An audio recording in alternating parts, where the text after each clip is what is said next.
الاسئله دي مهمه لكل حد حابب يدخل المجال وعايز يدخل المجال. الستايل بتاع الحاجات المينيماليزم والحاجات البسيطه دي على طول بقول ده ستايل اسلام. اتكلم عن الاسلام كفنان. My name is Islam. I'm working as a 3D artist. اسلام محمد احد اشهر مصممين ال 3 دي جلوبالي، والنهارده معانا ليه اسئله مهمه للفنانين.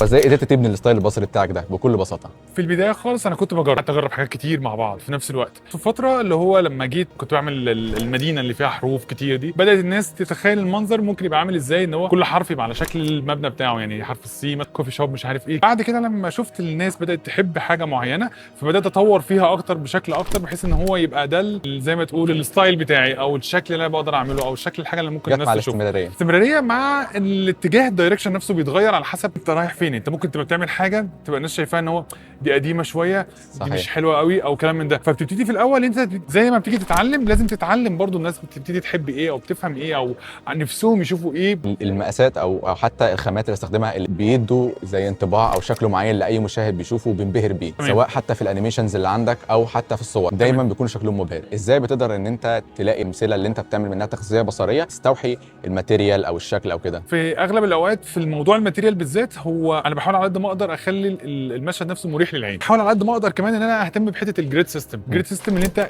عينيك قادره تشوف ايه في الاول بطريقه معينه، اللي هو الابعاد بتاعت كل حاجه. يعني انت لو استخدم مثلا الريشيو في الجريد سيستم بتاعتك، اللي هو هنا هيبقى فيه كلير سبيس، هنا هيبقى فيه الحاجه اللي انت عايز تركز عليها او الكلام ده كله، بعدها تيجي تحدد ايه اللي ممكن يبقى فيه ماتيريال كتير قوي وايه اللي ممكن تبقى الاضاءه بتاعته اقل شويه، بحيث انت عينيك تبقى مستريحه وانت بتتفرج. موضوع الماتيريال اللي انا بستخدمها او الحاجات اللي انا ممكن بستخدمها، انا كنت في الاول ما كنتش بستخدم ماتيريال اوفر قوي. بعد كده بقيت بستخدم ان انا احاول ادرب نفسي ان انا افهم نوع الماتيريال او شكل الماتيريال ممكن يبقى شكله عامل ازاي، بحيث ان انا الحاجه تبقى باينه هو ده رياليستيك ولا مش رياليستيك، هو هل ده حقيقي ولا شكله فيك شويه.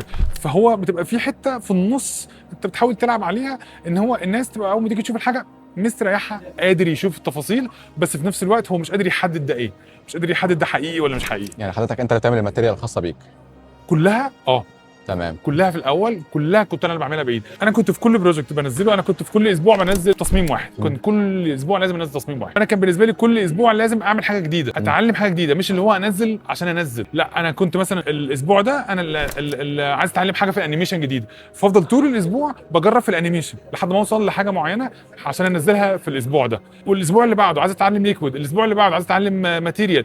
فجت عليا فتره انا عايز اطور الماتيريال اللي انا عايز اتعلم، فانا لازم اعمل الحاجه بايدي، لان لو نزلت ماتيريال جاهزه اكيد مش هفهم حاجه.